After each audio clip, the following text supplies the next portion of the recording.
Estados Unidos, México, Colômbia, Equador, Argentina, eu acho que são as bolas da vez, né? Tu vai vender uma wallet, tu tá levando a tua wallet daqui para outro país, quais são os custos daquele país? Quantos brasileiros tem naquele país? Quem são os players que estão lá? Quantos milhões de usuários eles têm? Como é que faz esse processo? E às vezes tu não tem a determinada certeza que tu tem um cliente para aquele teu produto. Imagina que aqui no Brasil a gente já luta, né, para ter uma IP. Dinheiro, compliance, advogado, patrimônio líquido, aporte, todos os custos. Só que tu tira uma licença e tu atende o Brasil todo. Sim. Tu tem uma licença, 27 estados cobertos, né? Nos Estados Unidos não. Só para transmissão de dinheiro são 50 licenças. Se tu ainda quiser ser um banco, tu vai ter que tirar mais uma licença. Então, é bem complexo.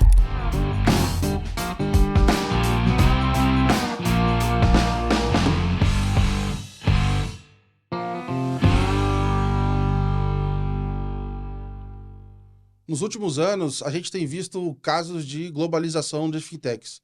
Empresas do Brasil que estão assumindo posições na América Latina, nos Estados Unidos, em outros países ao redor do mundo, e ao mesmo a via contrária, onde empresas de fora estão vindo participar aqui no Brasil. A gente sabe que em território nacional, os desafios de operar no Brasil não são nada simples. Você tem dificuldade de tecnologia, regulatório, como o público aceita seus produtos, mas quando a gente olha para outros países, existem adequações que precisam ser feitas. Então, entender como funciona essa expansão é um desafio muito relevante. A gente teve a oportunidade de participar da Monitoring nos últimos 3 anos e conheceu várias pessoas que estão fazendo esse movimento, seja de levar empresas para fora ou trazer empresas para o Brasil. E uma delas é a Insuit. Eles têm escritório em 11 países, já estão operando em mais de 30 países ao redor do mundo e movimentam 10 bilhões anualmente de volume processado por eles.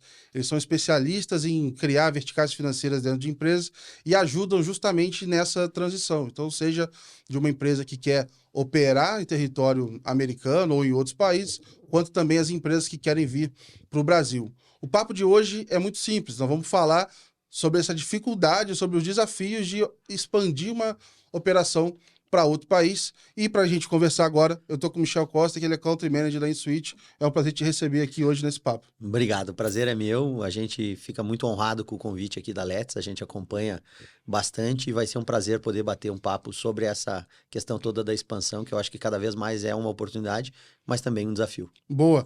E assim, para mim foi muito legal também me aproximar desse mundo, justamente por conta dos eventos, assim. Então, às vezes o pessoal fala muito do cross-border, do pagamento, etc., mas também tem toda a expansão de negócio. Então, eu acabo vendo um perfil de brasileiro que vai participar do evento, justamente esse que está procurando uma oportunidade, qual é o caminho, por onde vai, porque realmente talvez a gente tenha uma visão mais clara do Brasil, né? Quando alguém chega, a gente já tem um pouco, putz, faça isso, faça aquilo, não faça isso, mas e como funciona uma operação global.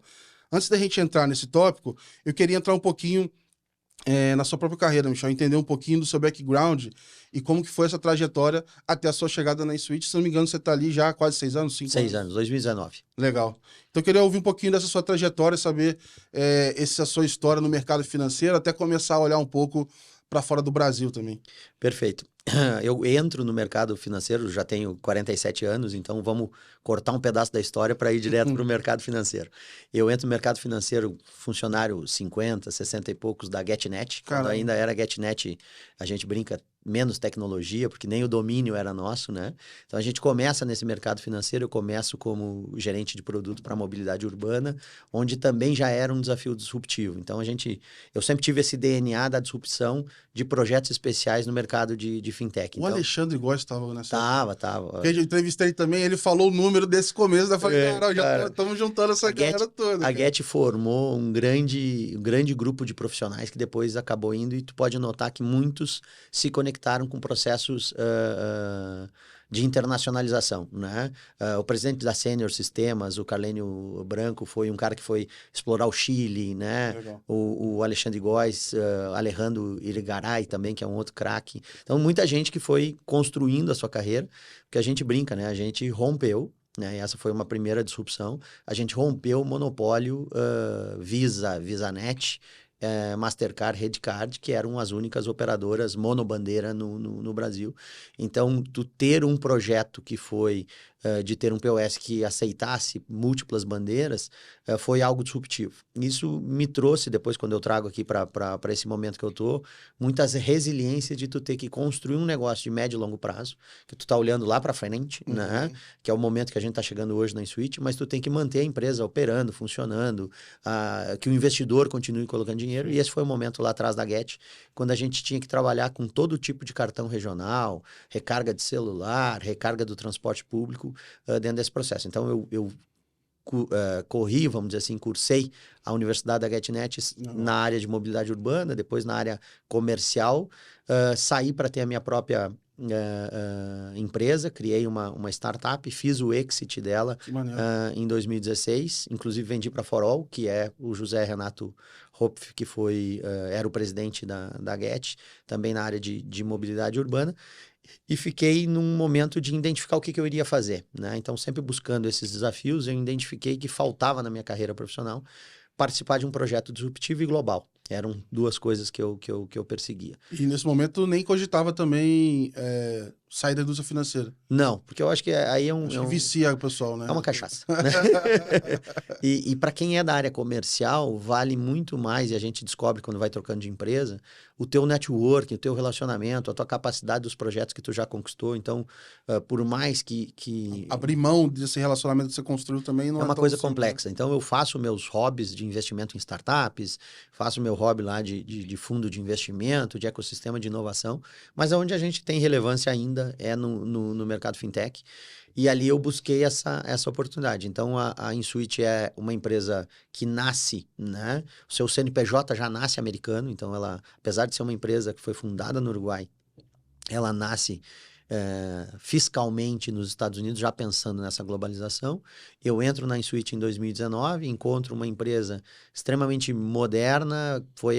A InSuite foi a primeira empresa a criar mobile money, né, na América Latina. Então, os primeiras wallets, os primeiros dinheiros digitais que aconteceram na América Latina foram com infraestrutura da InSuite, ainda não nuvem, ainda implantada, vamos dizer assim, em servidores, mas não tinha Brasil, né? E então, atendia todos os países da América Latina, mas não tinha Brasil. E aí sempre aquela barreira psicológica, né? De fala outra língua, é outra cultura, o Brasil é difícil, e o Brasil é difícil mesmo, né? Então a gente... E uma coisa que eu já ouvi também de um empreendedor uruguaio era o seguinte: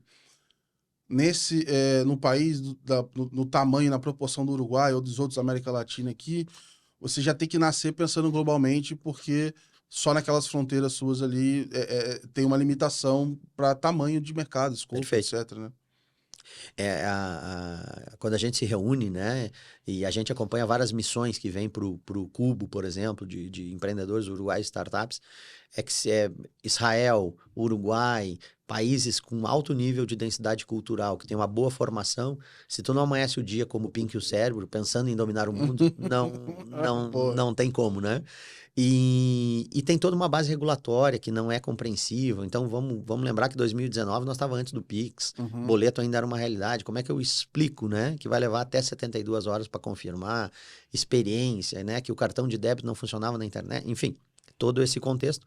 Mas o principal é o regulatório, né? Eu acho que os nossos grandes desafios iniciais foram como é que eu me conectava no ecossistema financeiro, como é que eu criava a empresa, enfim. Esse processo, quem me apresentou para a InSuite foi um dos diretores da BFintech na época, que era o Paulo Deitos, que foi meu colega na Get também.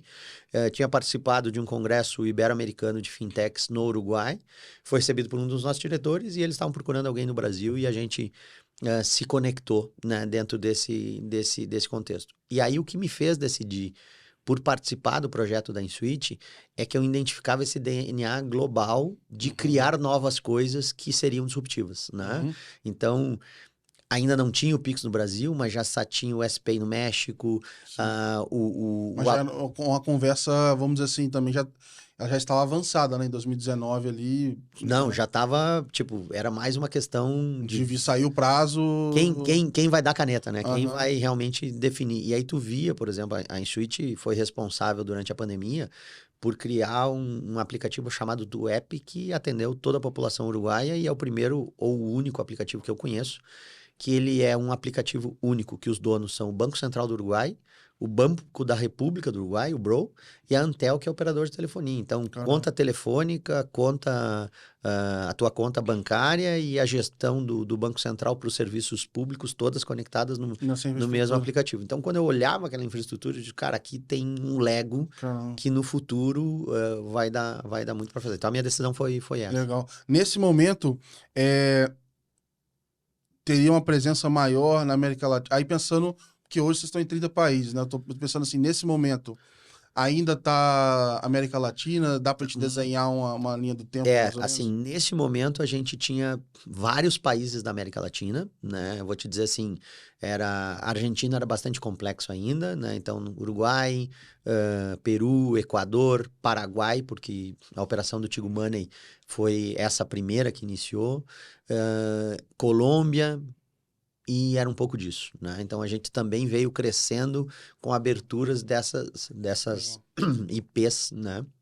E os Estados Unidos, que chegou agora há um ano e pouco com a fusão, com a compra da InSwitch pela Transnetwork. Mas a gente veio crescendo, né? Nos países, esses da América Latina, a gente já estava. O que faltava realmente era cliente. Mas o que eu te digo que foi o grande clique é que em 2019, no final do ano, chega também para a InSwitch um nosso novo CEO, que era o Ronald Alvarenga. O Ronald foi Tigo, né? Foi consultor, foi Rapid, e ele veio com a demanda de converter todas as soluções da InSwitch na nuvem. Então, acho que uma das grandes marcos foi quando a gente conseguiu tirar tudo de grandes servidores, enterprise. Esse processo na pandemia? Cara, ele iniciou em 2019, ele foi pré-pandemia. O que também foi um belíssimo timing para fazer isso. Né? Foi perfeito e ele terminou em 21. Que legal, que legal.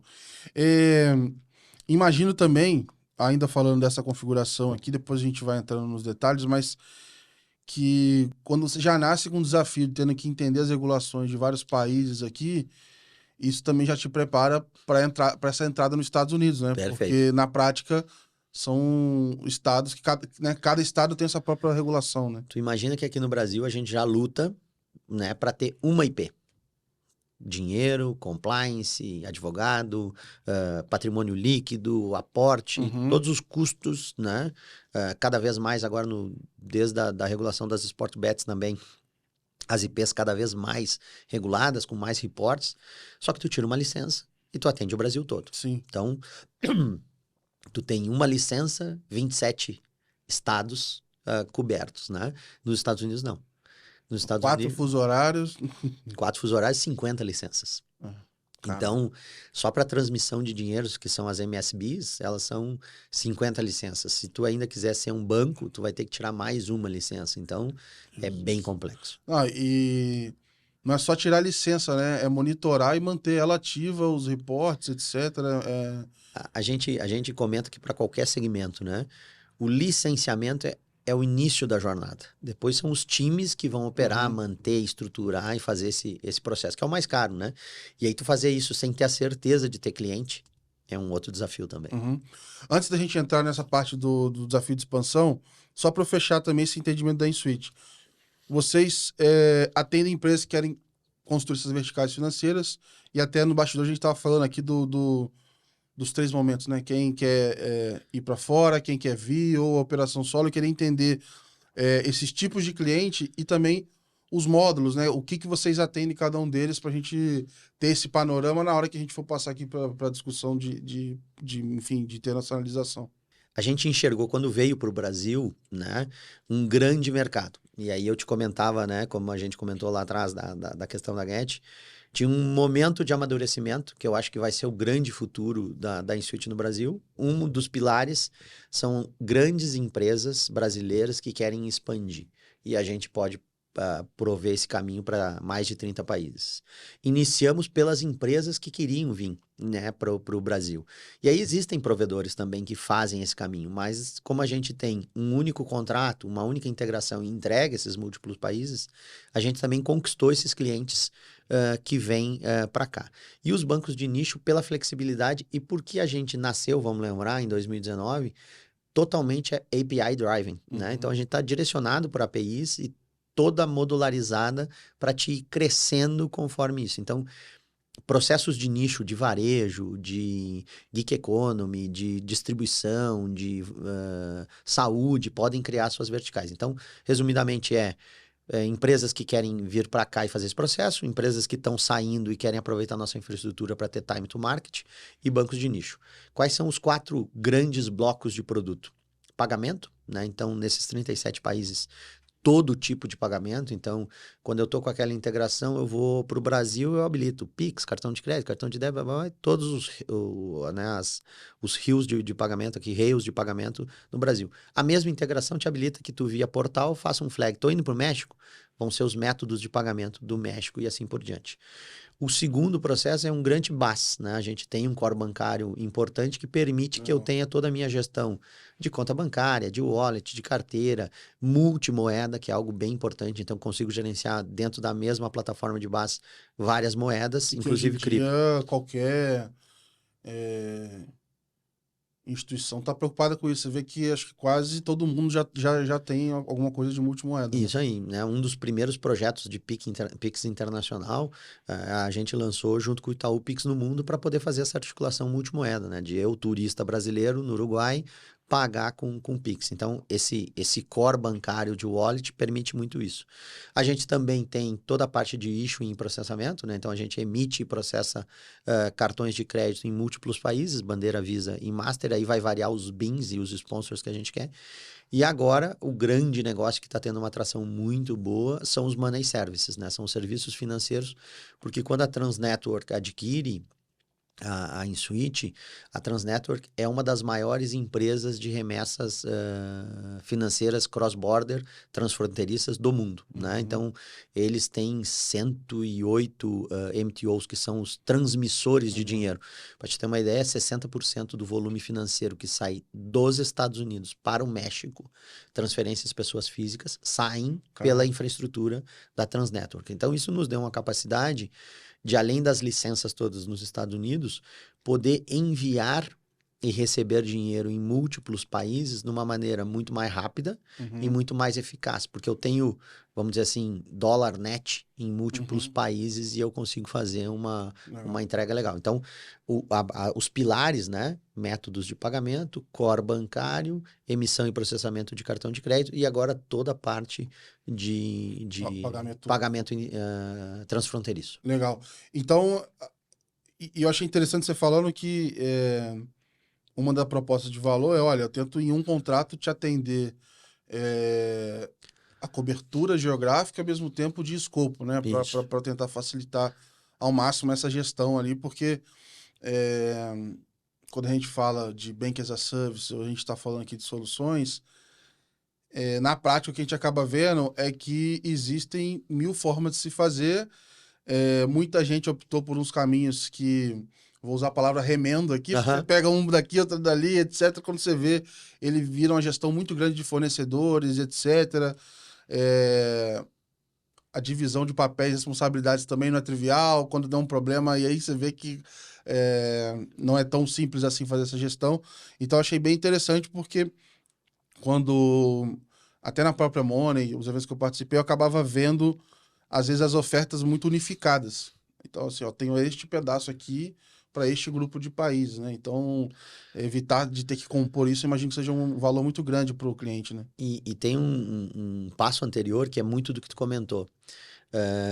Tinha um grande mercado de orquestração. O mercado de orquestração, ele nasceu por causa disso. Eu tenho várias soluções boas, pontuais, mas eu não consigo ter uma solução integrada, então eu tenho que ter uma orquestração em cima, e é mais um custo, mais uma camada, enfim, né? E tu tinha comentado antes, agora tu voltou no assunto da Money, eu acho que é interessante, porque, né, vocês estão há 3 anos, a gente há 7. Antes o brasileiro ia investigar. Não, né? A gente brinca assim, o primeiro Web Summit, o primeiro SXSW, o primeiro... Antes, vamos combinar, né? A gente nem falava, fui na Money. Hã? Que feira, né? Que é isso, né? Então, o primeiro era a investigação. Eu acho que depois a gente passou, investiguei, lá é legal. Agora eu começo a levar, né? Comecei uma segunda onda que era do diagnóstico, né? O que eu vou encontrar, vou com alguns desafios. Hoje eu já enxergo os grupos de brasileiros indo muito mais claros com desafios mais claros, buscando provedores globais. Então, isso conecta um pouco com essa nossa conversa aqui, que começa a ter valor, soluções de alta performance, muito bem desenhadas, mas que vão me entregar uma API que eu possa manter a minha personalização e não preciso me adaptar a uma solução fechada. Então, Binance, a Binance é nossa cliente. Além de ter múltiplos países, eles nos vieram com um desafio, olha, eu preciso de cash-in e cash-out no norte da África.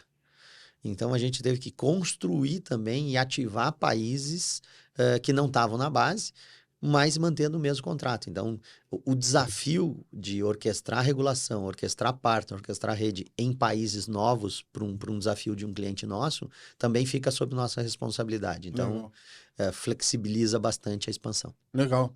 Então, vamos aproveitar para a gente entrar nesse contexto, né? Então, vamos tentar pegar um exemplo aqui, que a gente já começou a falar de empresas do Brasil indo para fora.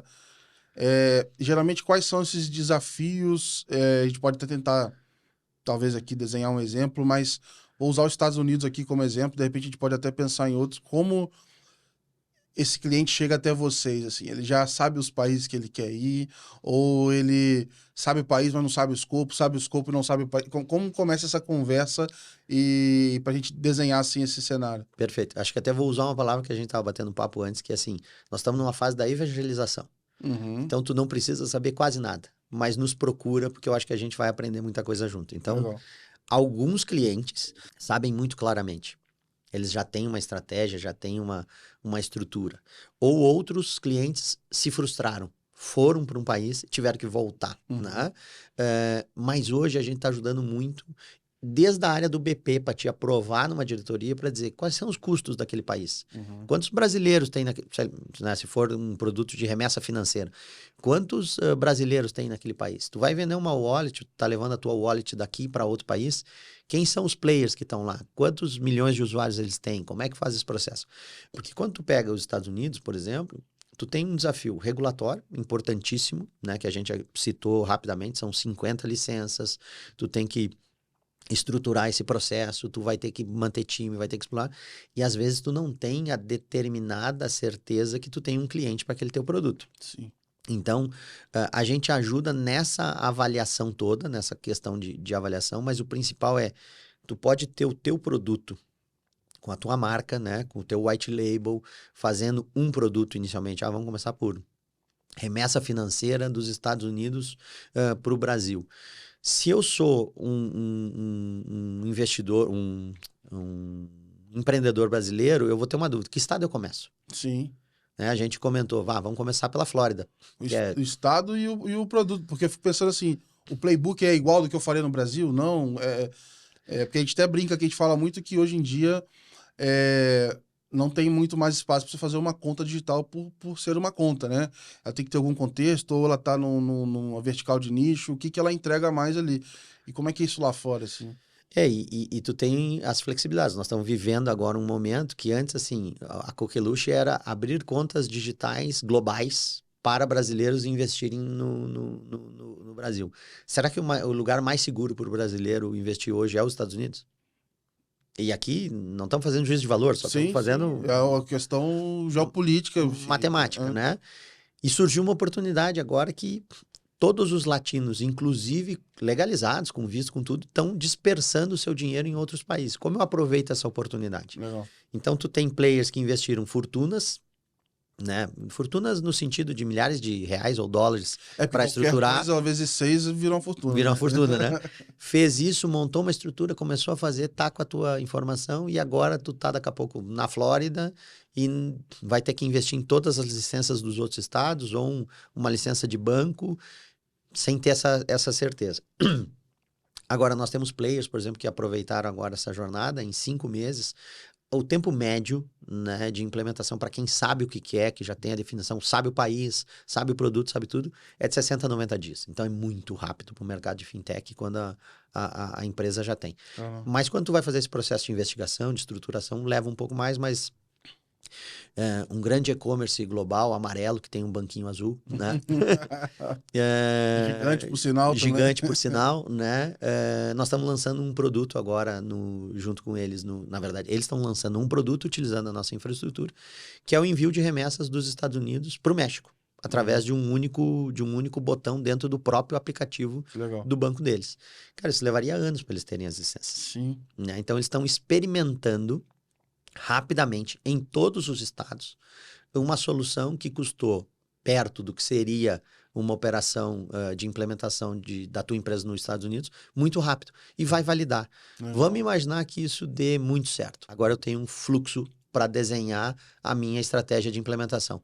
Deu errado, eu pivoto rapidamente e o meu custo foi mínimo dentro dessa validação. Né?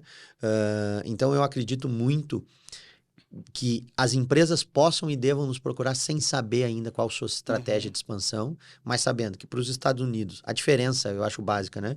Estados Unidos é um mercado muito maduro, muito competitivo, principalmente bancos digitais, nível de experiência do usuário muito forte, né? A gente, durante muito tempo, se vangloriou de ter um sistema financeiro e ainda tem melhor que o deles, mas eles estão vindo, estão crescendo e as big techs, de uma maneira geral, melhorando muito a experiência bancária e de pagamento para eles. Então, é um mercado muito maduro, muito competitivo e que tem muita regulação. Quando eu vou para outros países, eu posso ter fortalezas maiores em experiência, mas eu continuo tendo, por exemplo, no México, uma necessidade regulatória importante. A gente viu aí nos últimos meses, muita gente tenta ir para o México e acaba tendo um revés, seja pela forma como conduziu, pela infraestrutura, pelos custos, né? Então, todos os países que a gente atende, os desafios em determinados níveis são maiores ou menores, mas passam por custo, integração tecnológica, integração regulatória, e a gente pode ajudar desde o início para identificar qual país pode ser melhor para aquele teu produto. Uma das perguntas que eu queria fazer, tem brasileiros aqui que vão... A maioria procura atender público brasileiro também, ou tem gente que já chega, eu quero olhar outro público, um público americano, um público mexicano, etc. Enfim, ou aparece dos dois? O que geralmente surge assim nesses contextos? Eu acho que o objetivo é conquistar novos clientes, né? Então, tu tem o cliente brasileiro morador nos Estados Unidos, por exemplo, que ele vai ser uma base cativa. Né? Porque ele tá ali, cativa no sentido que é mais fácil tu conquistar, né? Porque ele conhece tua marca, ele já tá aqui. Você pode falar em português com ele, de repente. E tá tudo bem. Mas eu acho que o grande negócio, quando tu expande, é conquistar o público de terceiros, né? Então, essa experiência que nós estava comentando agora, desse marketplace, ele tá focado nisso. Quem é o cliente que não é meu cliente dos Estados Unidos ainda, porque lá ele é cliente da Amazon, ele é cliente de outros marketplaces fortes, mas que eu posso oferecer um serviço agora que é a minha primeira entrada. Legal. E eu vou oferecer para ele a remessa de recursos financeiros dos Estados Unidos para o país de origem que ele queira. Aqui eu tenho dois ganhos.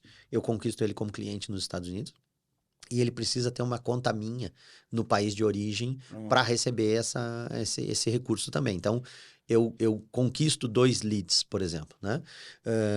A gente ganhou também, uns anos atrás, eu acho que 1 ano e meio, 2, uma RFP da Uber. Então, a wallet de motorista no México da Uber é nossa. Que legal. E isso tem uma possibilidade. E outra coisa interessante, só para não esquecer, a gente não competia com outro provedor. A gente competia com o time interno. Quanto custa e qual é o tempo para fazer o desenvolvimento internamente na Uber versus ter um provedor externo, né? Então... E volta nesse ponto que a gente falou, desenvolver e manter, né? Atualizar. E aí eu queria até perguntar isso. Tem gente que, eu imagino que tem a gente que tem a licença e mesmo assim procura vocês para operar, né? Como que geralmente isso funciona também, né? Isso é algo que o pessoal, igual você falou, ele tentou, de repente se frustrou ou não e falou assim, cara, é melhor eu arrumar um parceiro aqui porque deixa eu focar no meu core e trazer um parceiro aqui para isso, né? Eu acho que a gente tem primeiro uma flexibilidade de entender que é importante tu participar daquela jornada, né, de construção, como se fosse um filho, né? Em determinado momento da vida tem muito mais cuidado, muito mais necessidade, e depois ele vai seguir a vida dele sozinho. Então, pela questão da modularidade, eu posso te atender full service no início, E conforme o negócio for crescendo, tirou a tua licença, putz, agora tu não está usando mais a minha licença e o meu regulatório. Tira. Eu continuo te provendo infraestrutura. Uhum. Não, mas agora eu quero melhorar a minha experiência e quero ter algum outro tipo de modularidade aqui. Recorta aquela parte do Lego e, né, eu, sei lá, eu quero ter o meu próprio, eu quero focar na minha wallet e quero focar no meu cartão de crédito. Esses aqui eu vou ter proprietário. Mas o gateway de pagamento mantém. Então, é muito flexível. A gente pode começar desde a solução completa até fornecer só parte do processo. E isso muda durante a nossa relação. Então, eu não estou contratando uma empresa que eu fiz aquilo o resto da vida e eu tenho que manter aqueles mesmos módulos, né? Então, nosso contrato é bem aberto. Ele cita os custos de todas as infraestruturas e tu vai usando conforme a necessidade. Agora eu uso, agora não uso. Tira, bota. Então, esse processo, ele facilita, porque quando tu vai tendo ganho financeiro, a tua empresa vai crescendo, vai estabilizando, tu vai identificando. Vou manter esse provedor crescendo desse jeito ou tem algum ponto de maior rentabilidade que eu quero puxar para dentro de casa. Inclusive, eu estou imaginando o seguinte, assim, para quem está expandindo ou para quem está chegando, o BP ele tem ainda mais incerteza, né? Então, realmente é necessário uma parceria aqui, não apenas pegar um produto de prateleira, uma vez que Perfeito. você não sabe o que vai acontecer a cada 3 meses ou um mês que seja, para ir ajustando ao longo da jornada, né? Tu tem vários desafios, né? Excel, né? A gente tem as nossas piadas internas, né? De vida corporativa. Excel não tem margem de erro, tem margem de acerto. Tu acerta a planilha conforme a tua realidade. Então, tu tá vendendo um projeto para tua diretoria, é normal, por mais pragmático que tu seja, que tenha um coeficiente de otimismo olhando aquele mercado. O PowerPoint aceita tudo, inclusive a verdade. Então, tu vai colocando os cenários e as coisas que vão fazendo. Mas quando tu chega na vida real, pode ser que aquilo tudo não aconteça como tu quer. A gente brincava numa empresa que eu trabalhava, que tinha um escritório de investimentos que pegava esses pitches todos do pessoal e depois que aprovava, colocava lá. Se somasse o VPL de tudo que desse certo, ia ser o banco mais lucrativo do mundo. Então, assim, já não tinha como se provar todos por definição. Assim. Dentro desse processo. Então, é um mundo de incerteza, né? Então, assim, tu monta aquele mapa que tudo pode dar certo. Mas tu tem um provedor e um parceiro que pega na tua mão desde o início e diz assim, vamos explorar junto aquele mercado, mas eu já tô lá. Eu já conheço a cultura, eu já sei o regulatório, eu já sei os custos, eu já tenho tudo. Então, vamos começar de uma maneira mais simples, né? Alguns produtos nossos têm setup, outros não. Então, a gente também ganha muito junto com o cliente. Então, a parceria, ela não pode ser só da boca para fora, ela é uma parceria também na hora da receita, né? Eu vou ter talvez um mínimo mensal, mas eu vou trabalhar contigo e vou ganhar dinheiro se tu transacionar. Então, o meu sucesso é o teu sucesso. Quando a gente alinha objetivos e vai junto, a gente não vai enganar porque eu tenho um setup milionário ou porque eu tenho uma mensalidade. O meu cliente vai me dar mais receita quanto mais receita ele tiver. Então, isso a gente está muito alinhado.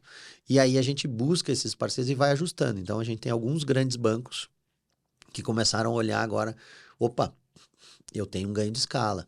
Essas licenças todas podem me ajudar. Putz, eu já tinha mirado os Estados Unidos, mas não tinha olhado o México. Talvez eu vá validar minha solução pelo México para depois expandir nos Estados Unidos. Ou agora os Estados Unidos ficou acessível. Nunca pensei.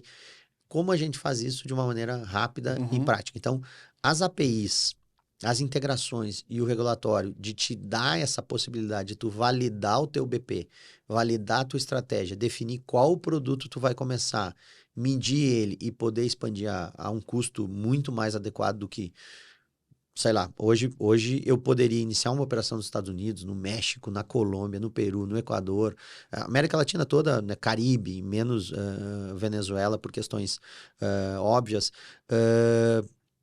sem ter um escritório.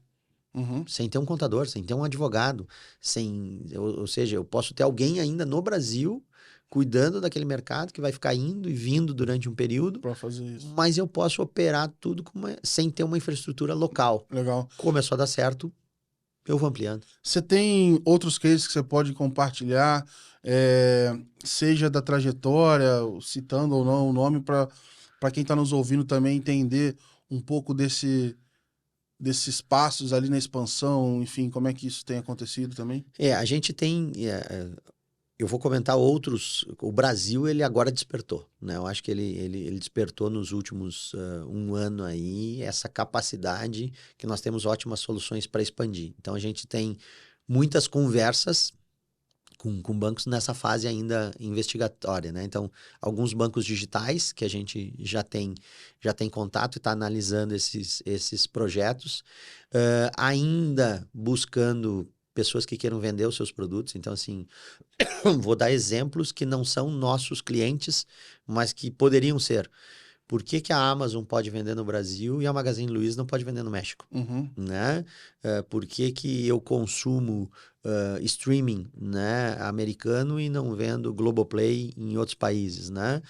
Por que que eu tenho uma Hotmart com professores só brasileiros e não posso ter professores em outros lugares do mundo? Então, estes são players normais, naturais para o negócio. São modelos de negócio que naturalmente podem ter demanda. Telemedicina para brasileiro fora do país, né? Cobrando em moeda Sim. local porque ele Não, Estados Unidos, você tem que consultar todo mundo do Brasil e evitar ao máximo. o seguro, o sistema de saúde. Agora, a gente tem muitos clientes, por exemplo, que a gente recebeu e que tem essa estratégia de expansão. Então, a NVIDIA, né, que tem a Abia como jogos de videogame, o processo de expansão, cara, eles já são enormes. E mesmo assim, eles não têm escritórios locais. Uhum. Mesmo assim, eles não têm infraestrutura. Então, eu estou trabalhando num público completamente digital, que consome comprando Instagram, mídia específica, jogo de videogame muito no Twitch, né? Uhum. Twitch. A Twitch. Twitch, né? E esse cara, ele quer ser self provider total, Uhum. né? Então, a gente está agora recebendo um agregador de streamings aqui no Brasil, que tu compra conteúdo e vende conteúdo, inclusive. E ele, cara, ele tem lá o regulatório dele, ele abriu um CNPJ para pagar os provedores brasileiros, mas ele não tem operação aqui. Então, os cases que eu vejo putz, como eu posso sair com os meus produtos digitais ou com meus e-commerce? Está tendo essa semana que nós estamos gravando aqui o podcast, o E-Commerce Brasil, né? E eu não enxergo ainda essa estruturação dos grandes provedores de e-commerce para vender produtos brasileiros fora do Brasil arrecadando. Uhum. Então, um dos grandes cases que a gente tem é com o Binance Pay. Então, o Binance Pay hoje é uma bandeira que eu posso colocar no meu e-commerce Visa, Master, Binance, e a InSuite faz todo o ajuste de recursos, sai da minha carteira em cripto, mas o dono do estabelecimento comercial recebe em reais. E assim em outros países. O Itaú, que quis expandir o Pix, né, para turistas, a gente fez o projeto Pix no Mundo com eles. Então, fez toda uma integração unindo o cross-border commerce com a operação do Pix em tempo real. Então, em 1 minuto e 10, tu faz uma transação internacional. Eu, inclusive, tive essa minha voz de locutor de tango aqui, que eu estava de férias no Uruguai com a minha família. Cara, eu paguei, eu acho que, sei lá, umas 7, 8 compras com Pix, né? E claro que não é por uma questão só do IOF, mas por uma questão que, cara, é na hora, já resolveu, já pagou, ele já tem. Então, tu tem alguns cases de expansão importantes. A gente ainda tem esses casos que a gente está tratando, mas a gente enxerga que com o case de o Mercado Livre chegou nos Estados Unidos usando uma infraestrutura rapidamente, 60, 90 dias, tu pode colocar, isso vai crescer bastante. Os nossos maiores cases de expansão internacional, Uber, Binance, Bybit, a NVIDIA, que é a Abia, quem mais que eu posso citar assim? Xtransfer, que também é um e-commerce chinês que também decidiu expandir pela América Latina. Que legal. Sem infraestrutura. É isso que eu ia falar, assim, no começo eu explorei muito pensando na ótica do brasileiro querendo ir para fora. Queria falar um pouco desses aqui no Brasil, porque todos esses casos que você falou que são potenciais de ir para fora estão rodando aqui no Brasil. Isso. Você tem, por exemplo, desafios de, por exemplo, pagamento de plataformas de vídeo, né? Sei lá, né? Desde sei lá, YouTube, TikTok, por aí vai, como é que eles pagam criadores, enfim. até outras empresas que querem operar aqui, enfim, em vários formatos. A gente também é bem aberto a receber isso, né? Como é que é um pouco desse processo? Qual que é a curiosidade dessas pessoas quando vai falar de América Latina, Brasil? Porque você citou, né, que o brasileiro pode vir com um BP ou não, mas eu queria saber se tem alguma diferença quando é ao contrário, quando estão olhando para cá. Perfeito.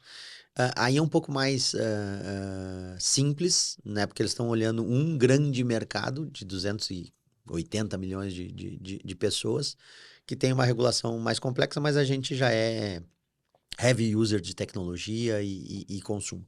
A pandemia melhorou muito esses BPs. O receio da fraude ainda continua sendo uma coisa real, mas a gente já se acostumou, gera um cartão virtual, o Pix, então a compra online facilitou muito. Mas uma outra coisa que a gente consegue ajudar muito até teve uma semana e pouco, lançou um episódio de uma entrevista do do Casimiro, né, da Cazé TV, falando que a primeira vez que ele foi receber um dinheiro do YouTube, ele, putz, o que é IBAN? O que é é IBAN? Swift? Por acaso eu vi ontem essa conversa. Mano, o que é isso, mano? Então, hoje a gente também, com a parte, às vezes a gente usa a emissão de cartões de crédito e processamento só pensando na minha conta vinculada. Uma grande estratégia para empresas, por exemplo, Hotmart, Shopee, TikTok, é fornecer para os seus provedores de conteúdo um cartão digital e físico para fazer esse recebimento já em moeda local. Sim. E aí a gente facilita muito esse pagamento. Então, quem está vindo para cá está vindo basicamente focado em cash in, cash out. Como eu adquiro clientes brasileiros que vão pagar e vão utilizar nossa infraestrutura, e aqui a gente tem um ganho de performance absurdo, porque a gente consegue fazer todas as coletas dos múltiplos métodos de pagamento e remeter esse dinheiro para o headquarter do provedor. Então, a gente faz desde do recebimento, cobrança, boleto, Pix, Pix recorrente, Pix o que for, né? Concentra isso tudo, gera os ACANs, que são os arquivos, e manda isso para fora, e o provedor recebe lá, já fazendo o split. Então, por exemplo, se eu tenho um vendedor que está vendendo um produto, né? Sabe aquele vendido por Amazon, entregue por Michel, a parte da Amazon a gente manda para fora e a parte do Michel a gente deposita direto para ele aqui. Esse case da carteira do Uber é um pouco disso. Como eu separo, né? Claro que lá o que a gente está desenvolvendo e estudando com eles é um motorista brasileiro de Uber nos Estados Unidos. Teve uma corrida, separa a parte do Uber, deposita a parte dele nos Estados Unidos, e se ele quiser remeter para o Brasil, para a família, parte já explita para a família. Então, quando esse estrangeiro está vindo para o Brasil, como é o caso da Xtransfer, a gente consegue disponibilizar múltiplas contas e pagar esses múltiplos provedores fazendo o split nessas contas. Então, ele vem, eu resolvo o problema do cliente que está comprando, mas também resolve toda a parte de pagamento para o provedor de conteúdo dele ou provedor de material físico. Como que vocês fazem com a questão de roadmap, né? Porque você tem um desafio de produzir soluções globais, ao mesmo tempo fazê-la local. Então, você chega no Brasil, você tem um roadmap grande aqui de Pix, né? Então, você está falando de parcelado recorrente, automático, inteligente. NFC. Tem a família toda do Pix ali, né? Jornada sem redirecionamento, etc. Eu não estou por dentro das regulações de outros países, mas eu imagino que existe esse escopo regulatório também lá. Como vocês vão priorizando e, ao mesmo tempo, tem o pedido dos clientes de customização. Então, imagino que, assim, recursos são finitos e, em algum momento, você vai ter que pensar, beleza, aqui que entra primeiro no roadmap aqui. Perfeito. Primeiro que eu acho que corporação, que o comercial e a TI não brigam, tá errado. Que o comercial e o jurídico não brigam, tá errado. Mas, assim, nos grandes números que tu comentou no início, a gente hoje tem quase 1.000 funcionários no contexto todo Transnetwork e InSuite. São 7 empresas no grupo, de uma maneira geral. Então, regulatório. Nós temos quase 80 pessoas, são 72 pessoas no compliance regulatório para atender todos os países, mais os Estados Unidos, que são 50 países dentro do mesmo país, tendo todo esse processo. Então, a gente dividiu em múltiplas áreas. Eu tenho um roadmap importante de regulatório, Então, eu preciso estar regulado para definir se eu posso ou não entregar uma solução lá. Sim. Não adianta a gente pensar que tecnologia vem antes do regulatório, né? A gente aprendeu muito que eu preciso estar regulado, eu preciso saber como eu vou operar e a partir daí vem a tecnologia. Então, um primeiro corte, uma primeira, né? A gente usando o termo RegTech em alguns momentos e E tal, porque realmente a gente brinca muitas vezes aqui que o Banco Central ou o regulador, ele é de fato o produteiro, né? Ele que vai mandar o escopo é isso para aí. a gente seguir aqui e fazer. Então, eu tenho essa primeira priorização. Onde é que eu estou compliance? E hoje a gente está compliance em múltiplos países. Então, o compliance olhou para nós, ó, agora o problema de meta de vocês não é mais meu. Aí Uhum. depois a gente tem uma área de tecnologia que fez isso muito modular e por muito, como a gente comentou, desenvolvido por APIs.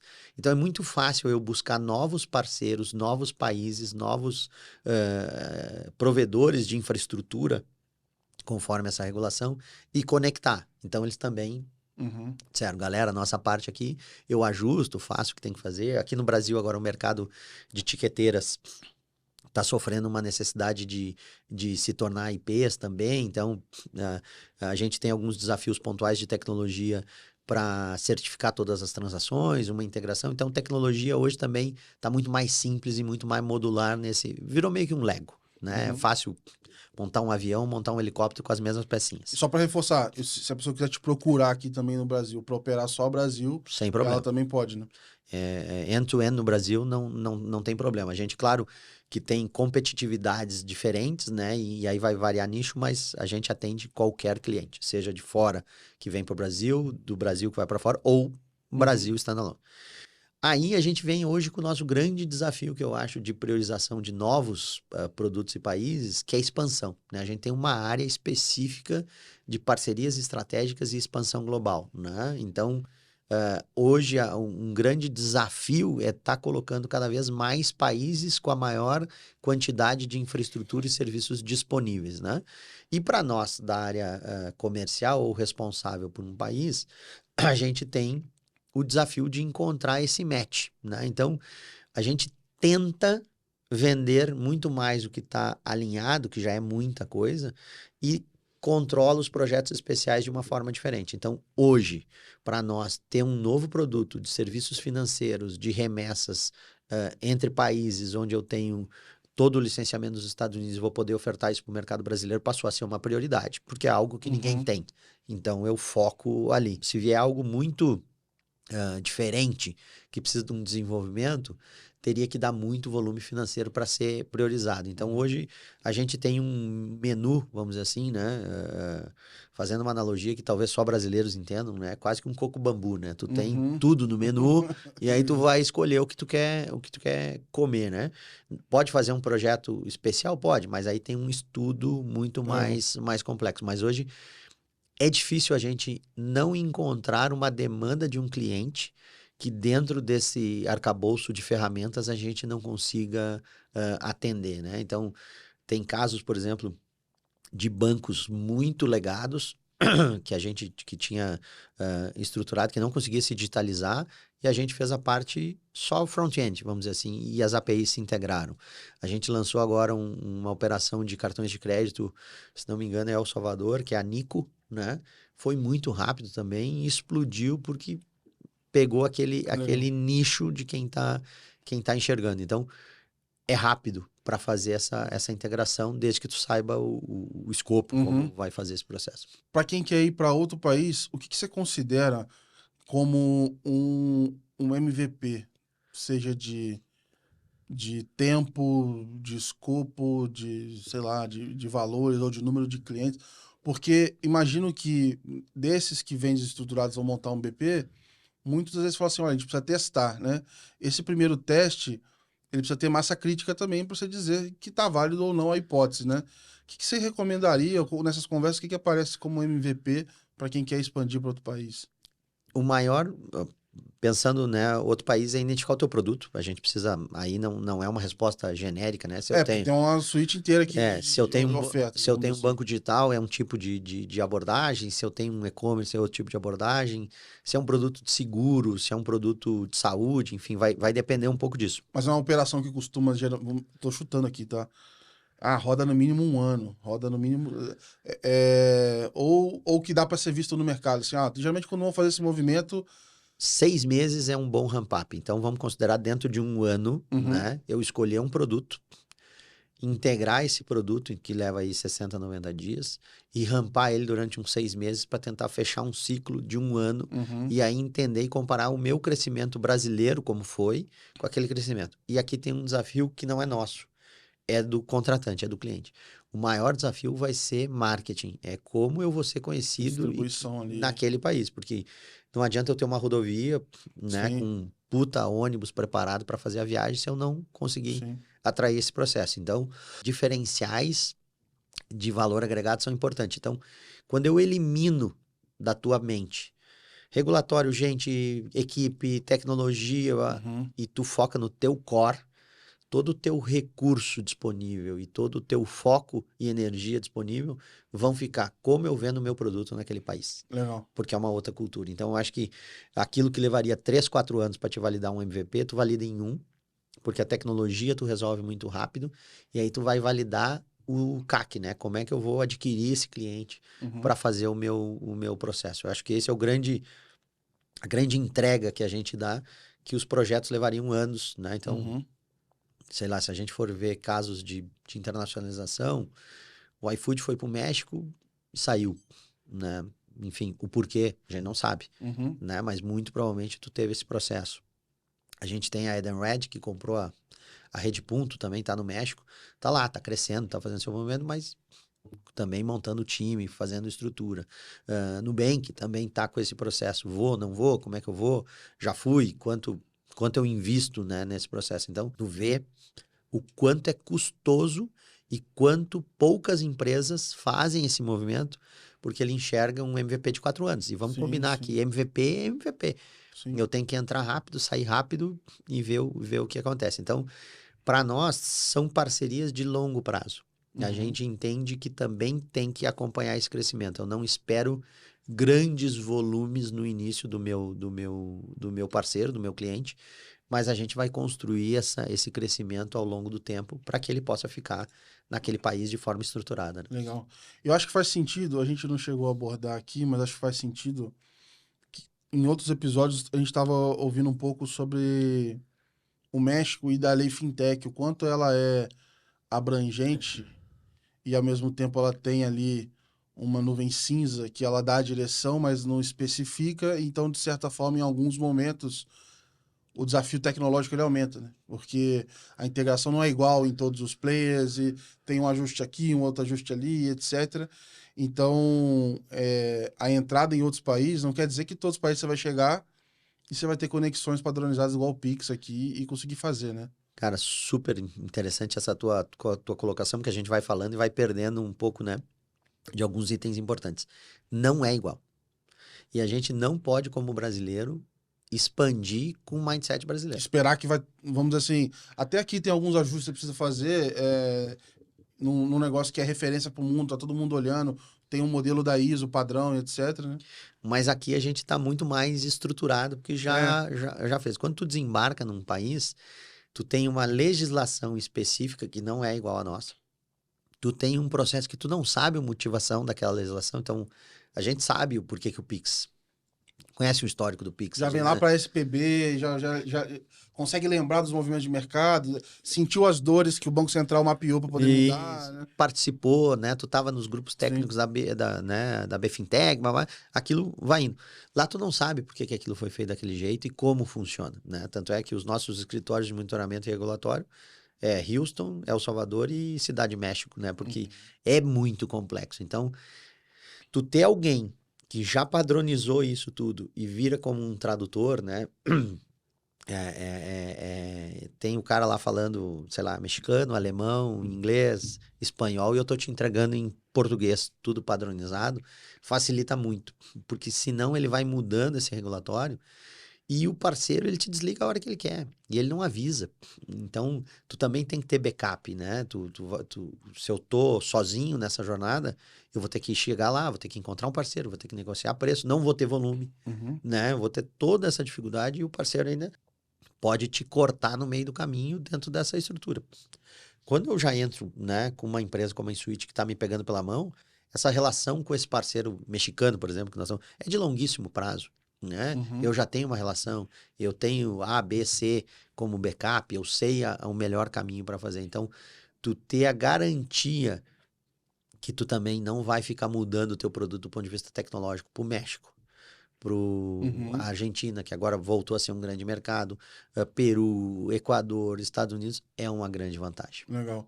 Para a gente fechar, a gente falou um pouco disso no começo, mas eu queria abordar novamente é o seguinte, por que que o momento atual ele é interessante, ou por que que estão olhando mais para a expansão, e o que que você imagina daqui para frente também, como próximos passos aí, ou talvez, igual você falou, de repente a Argentina voltou a ser olhada de outra forma, de repente tem um movimento de, por exemplo, a Colômbia acabou de entrar o Brave lá, o pagamento instantâneo, se tem alguns outros lugares que você percebe que podem ser de interesse aí do pessoal logo na sequência, assim. Do ponto de vista brasileiro, né, Estados Unidos, México, Colômbia, Equador, Argentina, eu acho que são as bolas da vez, né?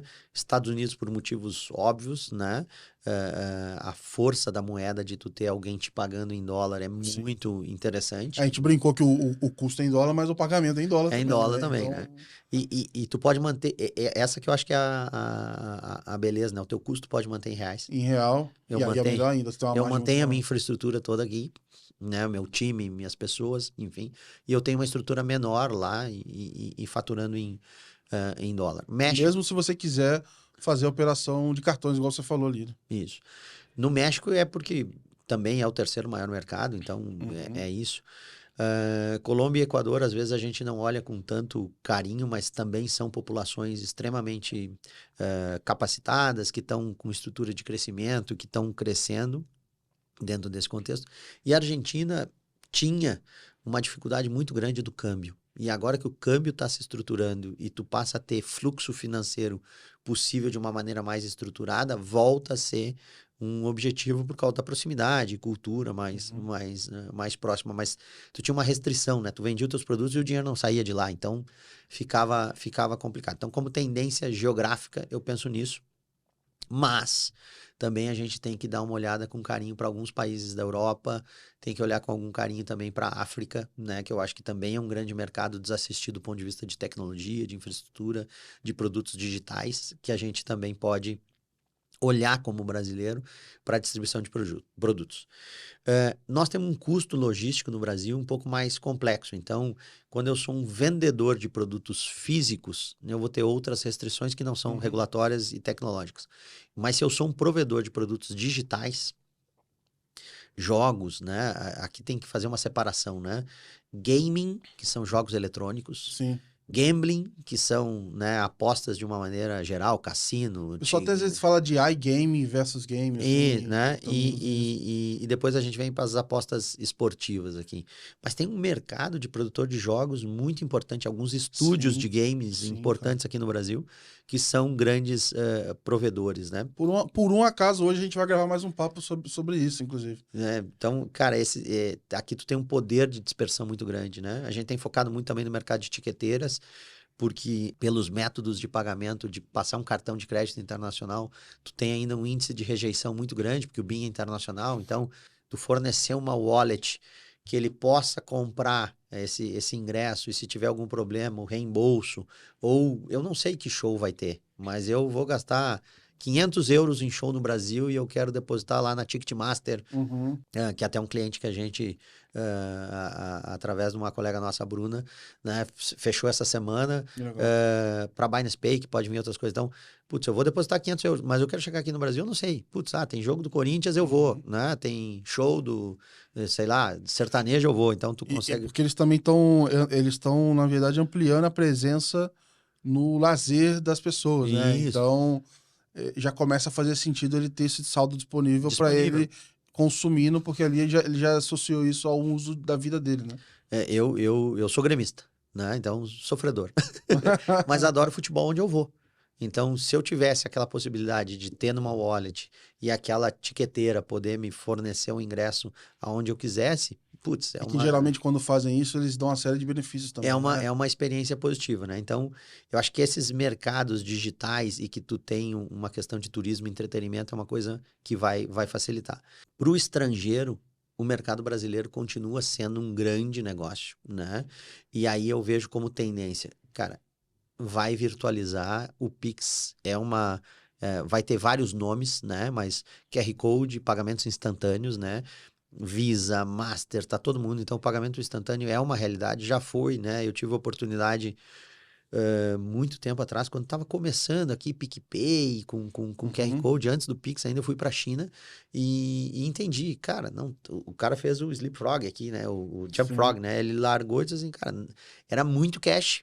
Não teve cartão de débito e crédito, porque é Visa e Master, então não vai ter bandeira na China, né? Só tem a UnionPay, que veio depois. Mas o cara teve que ir pro instantâneo direto. Aliás, também tá chegando aí, né? Teve que ir direto pro pagamento instantâneo. Então, tu começa a ver que o pagamento instantâneo, Índia, China, sempre foi uma tendência e isso vai ser global por causa da eficiência, da velocidade do pagamento. Ainda temos ajustes, né? Por questão de segurança, fraude. Mas eu vejo que o provedor financeiro, o banco brasileiro, também vai ter que ter dentro das suas wallets, das suas carteiras. Vou dar um exemplo aqui, né? Itaú, Bradesco, Santander. Eu abri o meu aplicativo lá no QR Code para pagar com Pix e eu vou estar no México e vou pagar com a SPAY, vou estar na Colômbia e vou pagar o pagamento o internacional também vai ter que ser instantâneo. Vai ter que ser instantâneo e ele vai ter que ter um QR Code em algum momento interoperável.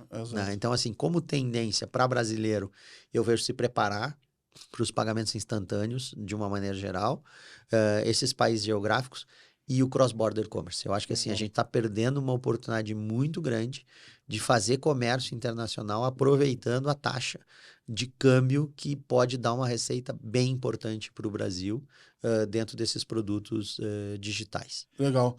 Michel, queria te agradecer pelo papo. Acho que a gente conseguiu fazer um bom overview aqui do desafio de se expandir para outros países, etc.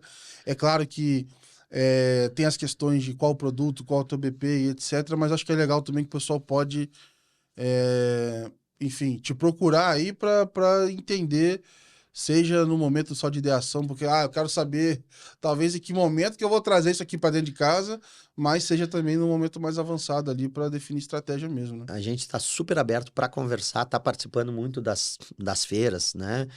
Para estar conectado, meu e-mail, meus contatos, eu deixo à disposição para a gente colocar depois no podcast, nas descrições. Nós que agradecemos, porque eu acho que é esse justamente um papo que a gente está fazendo, né? Tomara que esse ano a gente possa romper a barreira, né, do que acontece em Vegas. A gente conta também, né? Isso. Então a gente espera se encontrar lá e poder bater esse papo, porque eu acho que a gente está num momento super importante e é um momento de conexão. A gente está muito aberto, não importa o tamanho do teu projeto, não importa o tamanho da tua empresa, não importa o processo. Tem um produto digital, tem um banco, tem uma necessidade de pensar fora da caixa, como eu posso expandir o meu negócio, né? Até em segmentos não tradicionais, como a gente falou aqui, telemedicina, saúde, enfim, a gente está completamente à disposição. Te agradece demais o espaço, né? E vamos juntos nessa jornada aí pelo mercado fintech brasileiro. Boa, muito obrigado.